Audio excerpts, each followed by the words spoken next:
소금땀이 너보다 견디기 쉬우리라 하시니라. 아멘.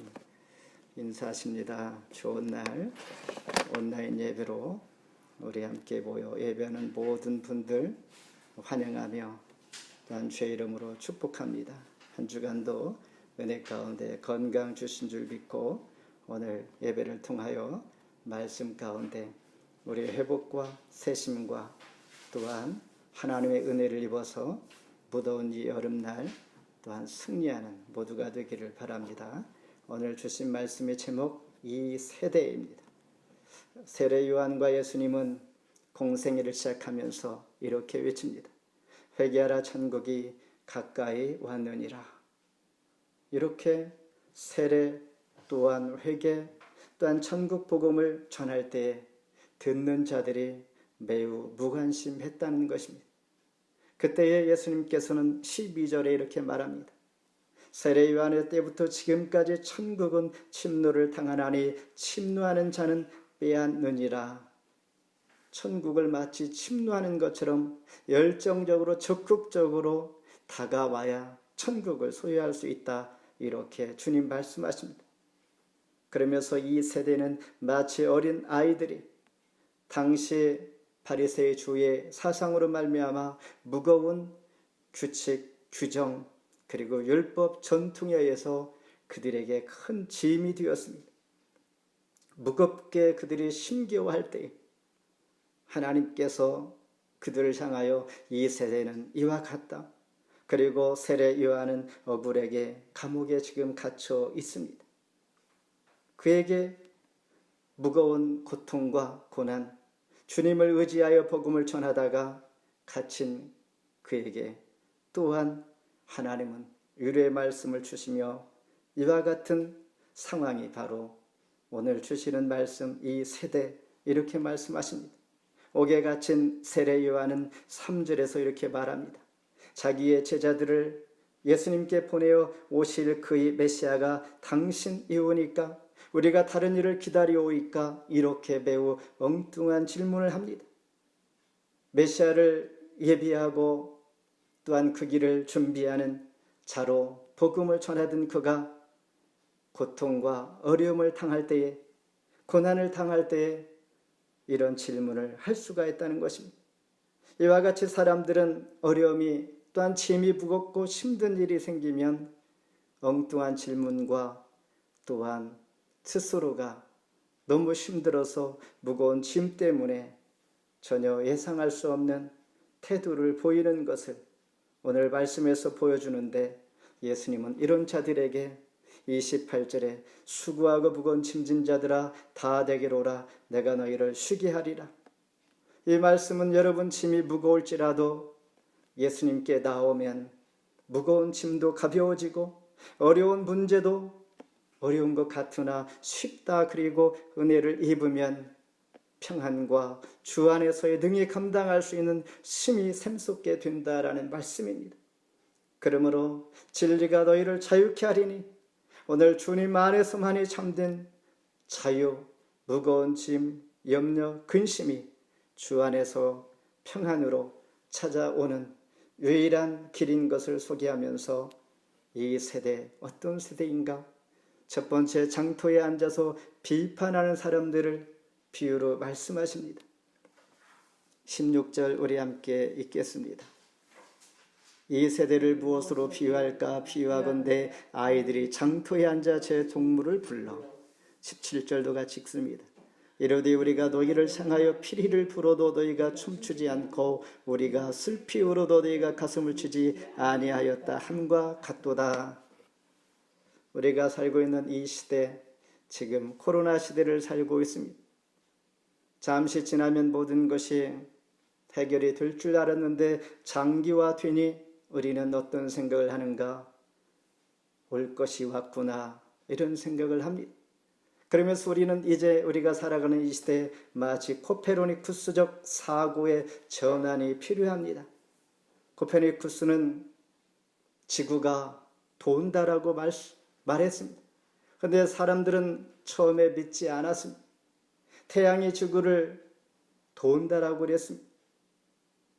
믿지 않던 사람들이 나중에 이제 증명이 되니 지구가 돌고 있다라고 인정을 하게 되는 것처럼 오늘 우리가 장기화되고 있는 코로나 시대에 우리 사고를 전환할 필요가 있다라고 하면서 우리는 인정하면서 이제 살아야 할 그런 세대다라는 것입니다.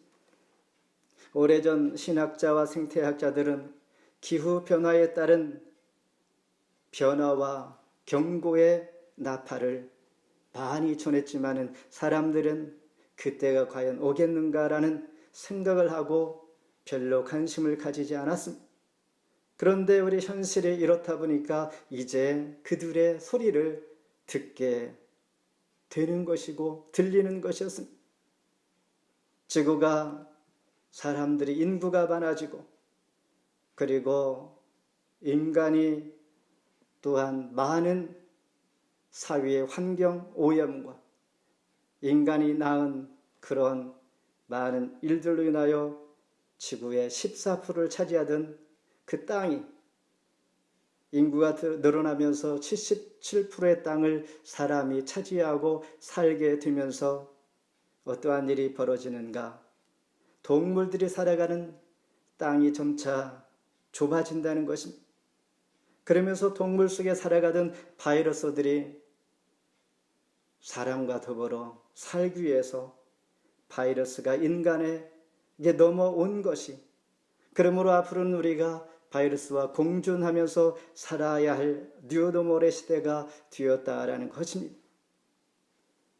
언제 끝날까 우리가 기다리지 아니하고 이제 이것이 일상이 되어서 불편하지만은 새로운 사고의 전환을 가지고 우리가 나서야겠다라는 생각을 하면서 듣지 않았던 자들이 이제 들리기 시작하고 들을 수밖에 없는 것처럼 예수님께서 회개하라 천국이 가까이 왔느니라 외칠 때 듣지 않는 자들이 바로 16절 17절 말씀의 비유로 하시는 것입니다. 복음을 전하나 반응이 없는 회개하지 않는 바리새인과 서기관들, 예수님께서 강하게 책망하시는 말씀입니다. 그러면서 이 비유의 원래 이야기는 팔레스타인 지역의 아이들이 놀 때 결혼식 그리고 장례식 놀이를 하게 됩니다. 결혼식 놀이를 할 때에는 장터에 앉아 피리를 불 때에 사람들이 아이들이 춤을 추어야 놀이가 되는 것입니다. 그리고 장례식 놀이를 할 때에 슬피 울 때에 애곡해야만이 놀이가 되는 것인데 춤을 추지 아니하고 애곡하지 않는다라는 것입니다. 게다가 그들은 비판까지 하고 있는 것이죠. 어떻게 해요? 18절에 보니 요한은 귀신 들린 자다 이렇게 그들이 비판합니다. 세례 요한은 오랜 동안 금식을 합니다. 자기의 욕망을 절제하기 위해서 하늘의 소망을 두고 하나님 앞에 기도하는 자, 그리고 헤롯의 죄를 고발하고 또한 바르게 사유를 지적할 때에 헤롯은 군중 선동죄로 세례 요한을 감옥에 가두었습니다. 예수님은 세례 요한이 여자가 낳은 자 중 가장 큰 자라고 말하기까지 합니다. 그리고 세례 요한은 제사장의 아들이기 때문에 굳이 광야에서 그렇게 욕망을 절제하며 어렵게 하늘 소망 중에 살 이유가 없는 자였으나 우리에게 믿음의 본을 보여주는 그런 자를 오늘 본문에서 귀신 들렸다고 비판하는 이런 이야기를 하고 있는 것이죠. 19절에는 예수님은 많은 사람들, 그리고 가난한 자, 낮은 자, 그리고 병든 자, 고통 당하는 자들을 위하여 찾아가 위로하고 병을 고쳐주고 천국 복음을 전하는 이런 일을 할 때에 사람들이 죄인의 친구라고 비판을 하게 됩니다. 그러니 세례 요한의 촉구도 회개도 예수님의 천국 복음도 모두 거절합니다. 무관심, 무반응, 그리고 불감증임을 우리에게 보여줄 때에 이런 세대를 우리에게 고발하면서 우리가 살아가는 이 시대도 마치 이와 같다라는 것을 우리에게 교훈해 주고 있는 것입니다. 인간은 눈으로 바라볼 때에는 우리는 큰 오해를 할 수가 있습니다. 모든 사물과 상황을 우리는 살아가면서 주님의 마음으로 접근하고 하나님의 메시지에 귀를 기울일 필요가 있습니다. 그래야만이 다음에 이어지는 모든 상황들이 순조롭게 진행된다라는 것입니다. 두 번째는 감사도 회개도 아니하는 이들을 지적하고 있습니다. 20절 같이 한번 읽습니다. 예수께서 권능을 가장 많이 행하신 고을들이 회개하지 아니하므로 그때에 책망하시되, 감사도 회개도 하지 아니하는 고을들을 주님은 갑자기 생각이 난 것입니다. 지난 7월 8일 수요일 한 기사 일면에 미국 애리조나 한 아파트 3층에서 불이 났습니다. 그 불 속에서 엄마는 3살 된 아기를 불에서 건져 창밖으로 던졌습니다. 그런데 마침 불이하는 소리에 맨발로 달려온 청년이 그 아기를 받아내서 극적으로 구조가 되었습니다. 그런데 그 청년은 우연히 불이하는 소리에 집 밖에 나와 불 가까이, 아파트 가까이 나갔을 때 마침 머무는 그 자리에 아기가 위에서 떨어지고 있는 순간 받아내는 것이죠. 이 청년은 대학 때의 풋볼팀에서 와이드 리시버 경험이 있었습니다. 풋볼을 잘 받는 경험, 훈련이 되어 있기 때문에 아기가 마치 머리가 프로펠러처럼 돌아가는 회전하면서 떨어질 때 어떻게 받아내야 할지를 그는 알았다라는 것입니다. 그래서 그 아기를 살린 것이죠. 순간적으로 은혜를 끼치고 은혜를 받은 것입니다. 우리는 살아가면서 뜻하지 않는 이런 위험과 위기 가운데 은혜를 받을 때가 무수히 많습니다. 위기를 모면할 때 마치 예수님도 당시 이스라엘 백성들을 향하여 복음을 전할 때에 반응을 보이지 않고 받아들이지 않자 은혜를 받은 이 고을들이 정말 이럴 수가 있어 라는 생각을 하면서 지적하고 있는 것입니다. 대표적인 고을이 21절의 벳세다입니다. 벳세다는 갈릴리 호수 북쪽에 있으며 베드로와 안드레, 빌립 그들이 출신지입니다. 그리고 오병이어의 기적이 그곳에서 일어났던 곳입니다. 소경이 눈을 뜨고 38년 된 중풍병자가 고침을 받은 곳입니다. 이런 큰 은혜와 기적과 이적을 그들이 체험했습니다. 그리고 23절에 보면 가버나움입니다. 갈릴리 호수 북서쪽에 위치한 본 동네로 불리는 이곳은 예수님이 이곳에서 백부장의 하인을 고친 그런 마을입니다. 그리고 베드로의 장모의 열병을 고친 곳이요, 회당장의 죽은 딸을 살린 곳이요, 혈루증으로 앓은 여인을 고치고 침상에 누인 중풍병자를 일으킨 곳이 바로 가버나움입니다. 이렇게 놀라운 이적들을 행했던 이 고을들이 회개치 아니함으로 주님께서 책망하십니다. 복음은 반드시 회개가 요구되기에 너희들이 복음을 들을 때 회개하라 이렇게 말씀하시는 것입니다. 예수님은 회개하지 않는 자들을 책망하면서 믿음은 하나님의 은혜에 대한 반응을 보여야 한다는 것입니다.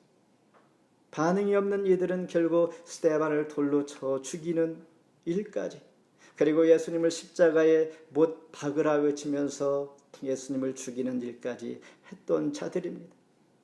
그러니 아무리 기적을 행하여도 믿지 않는 자들은 믿지 않는다라는 것입니다.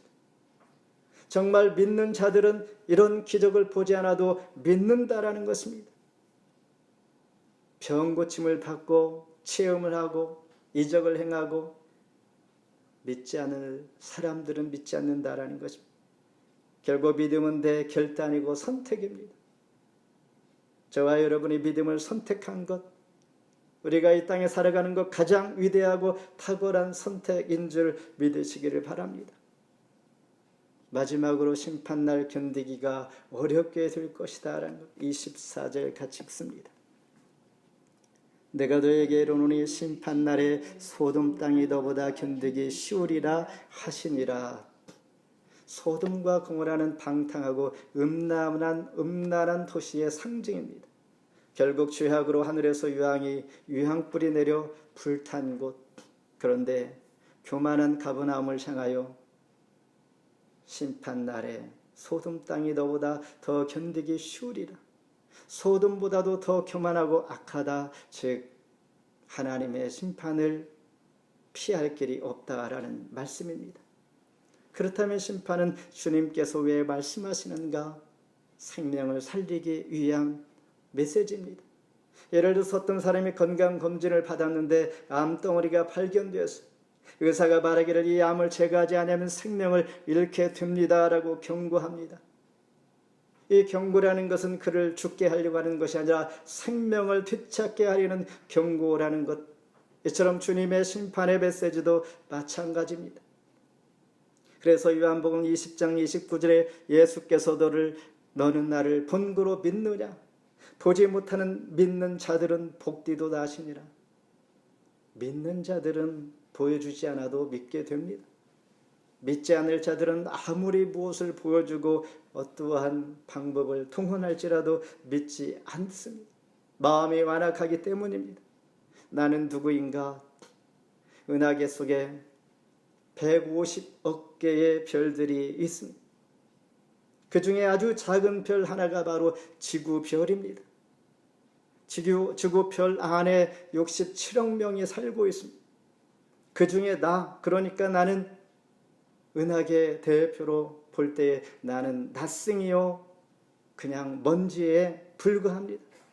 그런데 하나님께서는 천하보다도 나를 귀히 여기어 에브리싱이 되게 하신 것이죠. 그러니까 소돔이 바리새인과 서기관들보다 견디기 쉬울 것이라는 경고. 하나님께서 은혜를 베풀어 주셨음에도 불구하고 낯승인 존재가 에브리싱인 존재가 되었는데 감사하지 아니하고 그런 자들에게 심판날 견디기 어려울 것이다 말씀하시는 것입니다.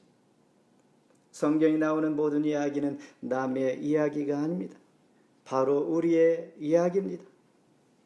이 시대의 가장 큰 문제도 말씀에 대한 무관심, 무감각, 무반응.